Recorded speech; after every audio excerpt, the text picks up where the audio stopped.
नमस्कार. रोहित पवारांवर बोलताना मला थोडीशी भीती वाटते. ये डर अच्छा होता है. भीती वाटते यासाठी की आता माझ्या चॅनलवर काय होईल असा प्रश्न पडतो. म्हणजे कारण इतके सेन्सिटिव्ह समर्थक आहेत ना त्यांचे, की त्यांच्यावर टीका केली की मग बऱ्यापैकी लोक माझ्या मागे टेक्निकली लागतात. माझा आत्तापर्यंतचा अनुभव आहे, रोहित पवारांवर व्हिडिओ झाल्यानंतर माझ्या चॅनलचा रीच कमी करण्याचा प्रयत्न होतो, ते मध्येच हॅक करण्याचा प्रयत्न होतो, त्याच्यावर बॉट अटॅक होतो. एक कौतुकानं सांगतो, केलेली टीका, बोललेली वाक्य दिलदारपणे सहन करण्याची क्षमता जी उद्धव ठाकरेंच्यामध्ये आहे, जी राज ठाकरेंच्यामध्ये आहे, ती पवारांच्यामध्ये नाही आहे. शरद पवारांच्यामध्ये ती आहे, पण रोहित पवारांच्यामध्ये नाही आहे.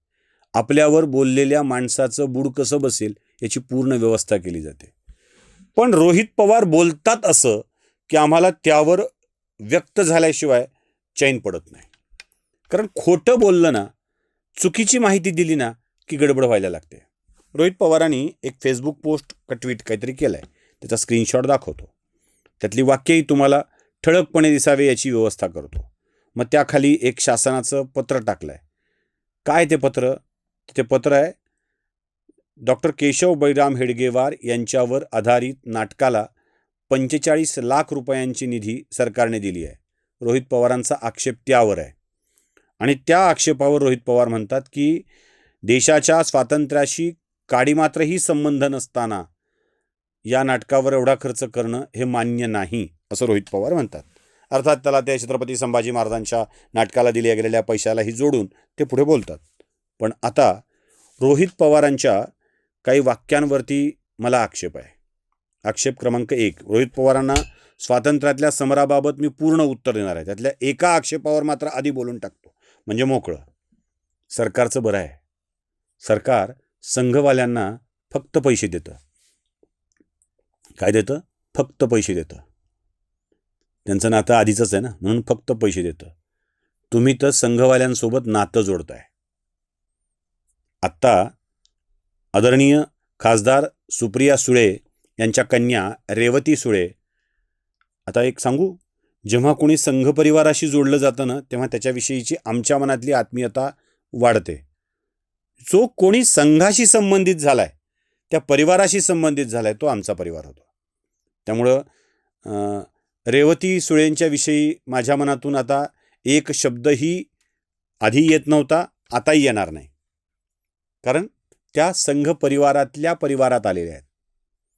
त्या आता आमच्या परिवारातल्या सदस्य झालेल्या आहेत.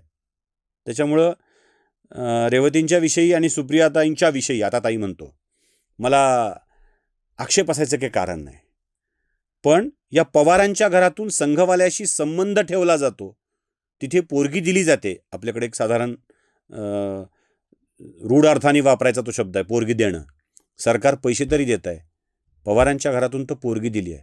रोहित पवार, जरा याचा तरी विचार करायचा होता. ज्या लखानी परिवाराचं आराध्य दैवत आहे डॉक्टर केशव बैराम हेडगेवार, त्या दैवतावर स्वातंत्र्य समरात सहभागी नसल्याचा आरोप करायचा. त्या विवाह सोहळ्यामध्ये सरसंघचालक मोहन भागवत उपस्थित होते. मी काही फोटो दाखवतो, जरा बघून घ्या पटापट. आदरणीय शरद पवार साहेब संघ परिवारातल्या पोरासोबत अत्यंत अभिमानानं दिसत आहेत. सरसंघचालकांची उपस्थिती आहे आणि बनठणके रोहित पवार सुद्धा उपस्थित आहेत. म्हणजे हा व्हिडिओ खरं तर बघणं आवश्यक आहे, किती बनठणके उपस्थित आहेत. या संघ परिवाराशी नातं जोडताना तुम्हाला कोणता संकोच नव्हता. आणि आता मात्र 40-45 लाख रुपये त्या नाटकाला दिले की तुम्हाला लगे स्वातंत्र्य लढ्यात सहभागच नव्हता असं वाटायला लागलंय. जेवढी लांब लचक पोस्ट लिहिली आहे ना, तेवढंच लांब लचक कर्तृत्व मी तुम्हाला थोडक्यात दाखवतो. थोडक्यात, फार मोठं नाही. 1925 साली संघाची स्थापना झाली आणि त्याच्या आधी डॉक्टर केशव बैराम हेडगेवार हे राष्ट्रीय वैद्यकीय महाविद्यालय कोलकाता येथे शिकायला गेले होते. शिकायला जाण्यात अजिबात राष्ट्रधर्म नाही आहे, स्वातंत्र्य लढा नाही आहे. पण ते शिकायला गेल्यावर युगांतर आणि अनुशीलन समिती यांच्या कार्यात स्वतःला झोकून देण्यासाठी कोलकात्याला गेले होते, शिकायला नाही फक्त. याच्यामध्ये रासबिहारी बोस आणि योगी अरविंद यांच्यासोबत डॉक्टर केशव बैराम हेडगेवार, पूजनीय हेडगेवार, श्रद्धेय हेडगेवार यांनी काम केलेलं आहे. 1919 ते 1924 राष्ट्रीय स्वयंसेवक संघाची स्थापना होईपर्यंत डॉक्टर केशव बैराम हेडगेवार हे काँग्रेसचे सदस्य होते. त्यांनी काँग्रेसमध्ये काम केलं आहे. माहीत असावं म्हणून सांगतो.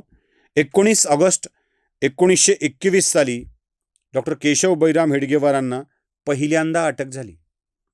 1921 साली अटक झाली ती कुठे गुन्हा केला म्हणून नव्हे, अटक झाली ती स्वातंत्र्य लढ्यात सहभाग घेतला म्हणून, जहाल भाषणे केली म्हणून. न्यायालयाने 3,000 रुपयाचा बॉन्ड आणि पुन्हा जहाल भाषण करणार नाही अशी हमी मागितली. डॉक्टरांनी ती दिली नाही. 1 वर्षाचा तुरुंगवास गुपचूप सहन केला. त्यानंतर पुढे महात्मा गांधी, मोहनदास करमचंद गांधी यांच्या सविनय कायदेभंग आंदोलनामध्ये 1930 साली ते सहभागी झाले होते. मध्य भारतामध्ये, आता ज्याला नागपूर म्हणतात, त्या मध्य भारतात जंगलच्या सत्याग्रहात सहभाग घ्यावा असं अधिकृत पत्र राष्ट्रीय स्वयंसेवक संघानं काढलेलं होतं. आणि 21 जानेवारी 1930 ते जे पत्र आहे ना, ते पत्रसुद्धा आपल्याकडं आज उपलब्ध आहे, ज्यात सरळ सरळ संघ स्वयंसेवकांना यात सहभाग घ्यावा असं म्हटलेलं होतं. 21 जुलै 1930 डॉक्टर केशव बैराम हेडगेवारांना दुसऱ्यांदा अटक झाली स्वातंत्र्य लढ्यात सहभाग घेतल्याबद्दल. आणि या दिवशी त्यांना शिक्षा झाली 9 महिन्यांची, जंगल कायदा त्या सत्याग्रहात त्यांनी सहभाग घेतला म्हणून. पुढे शिवराम मुंजेंच्या हाती राष्ट्रीय स्वयंसेवक संघाची सूत्र या अटकेच्या काळामध्ये सोपवलेली होती. त्या काळात डॉक्टर हेडगेवार हे सरसंघचालक नव्हते, याचा विसर कदाचित रोहित पवारांना पडलेला असावा. उज्जैन हे गाव आठवत आहे, महाकालचं गाव. राजाभाऊ महांकाल नावाचे तिथले एक व्यक्ती, आणि ज्या राजाभाऊ महांकालाचा उल्लेख तुम्हाला सापडेल तो गोवा मुक्ती संग्रामामध्ये. गोवा मुक्ती संग्रामात आपल्या सोबतच्या स्त्रीच्या हातातील झेंडा पडला म्हणून तो हातात घेऊन पुढे जाणाऱ्या राजाभाऊ महांकालावर पोर्तुगीज पोलिसांनी गोळ्या झाडल्या आणि यात त्यांचा दुर्दैवी मृत्यू झाला. ते शहीद झाले. ते राजाभाऊ महांकाल राष्ट्रीय स्वयंसेवक संघाचे सदस्यच होते. 27-28 एप्रिल रोजी वर्ध्याला शिबिर झालं. या शिबिरात सुद्धा सहभाग होता डॉक्टर हेडगेवारांचा, आणि त्यात उपस्थित असलेले सगळेच हे स्वातंत्र्य लढ्यासाठीच सहभागी झालेले होते. बालाजी रायपूरकर नावाचे व्यक्ती आठवत असेल तर कदाचित गुगल सर्च करून बघून घ्या. हे बालाजी रायपूरकर हे राष्ट्रीय स्वयंसेवक संघाचे सदस्य होते, स्वयंसेवक होते. ते स्वातंत्र्याच्या लढ्यामध्ये शहीद झालेले आहेत. पुढे बावली, आष्टी, चिमूर या भागामध्ये स्वयंसेवकांनी दिलेला लढा हा विसरून चालता येणार नाही. बावली, आष्टी, चिमूर या भागात दादा नाईक, बाबा बेंगडे, अण्णाजी शिरास यांची लढाई ही 1942 साली घडलेली होती, आणि यांचं योगदान कसं बरं विसरता येईल. अरुणा असफ अली यांचं योगदान स्वातंत्र्य लढ्यातलं आपण सगळे जाणतो. रोहित पवारांनाही ते मान्य असेल, अगदीच मान्य असेल. या अरुणा असफ अली जेव्हा दिल्लीमध्ये गेल्या आणि त्या गुप्तपणे राहण्यासाठी दिल्लीत गेल्या, तेव्हा त्यांना एका घरात आश्रय घ्यावा लागला होता. ते घर होतं हंसराज गुप्त यांचं. गुप्त यांच्या घरात गुप्तपणे राहिल्या अरुणा असफ अली. हे हंसराज गुप्त कोण होते माहीत आहे? हे हंसराज गुप्त राष्ट्रीय स्वयंसेवक संघाच्या दिल्ली शहराचे संघचालक होते. अरुणा असफ अली हंसराज गुप्त यांच्या घरी राहिल्या होत्या. पंडित सातोळेकर नाव तुम्हाला आठवणार नाही रोहित पवार, कारण अशी पंडित, सातोळेकर अशी नावं तुम्हाला लक्षात राहत नाहीत.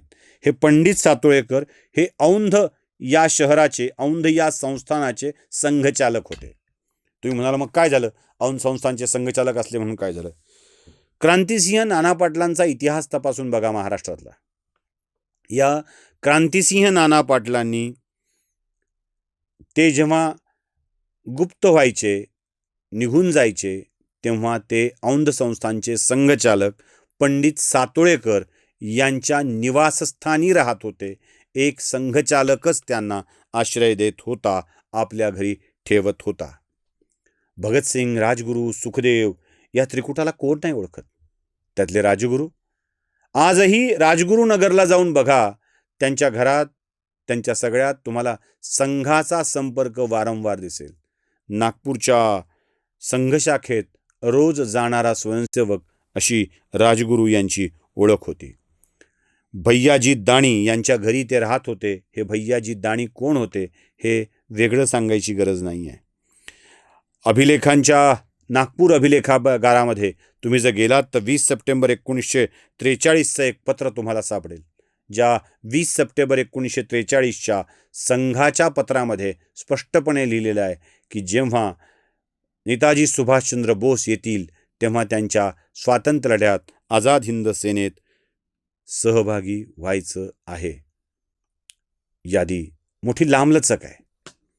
हे सांगत बसू तर प्रचंड वेळ जाईल रोहित पवार, पण सहभाग नव्हता, कवडीचाही सहभाग नव्हता असं म्हणणाऱ्या रोहित पवारांना हा आरसा दाखवणं आवश्यक आहे.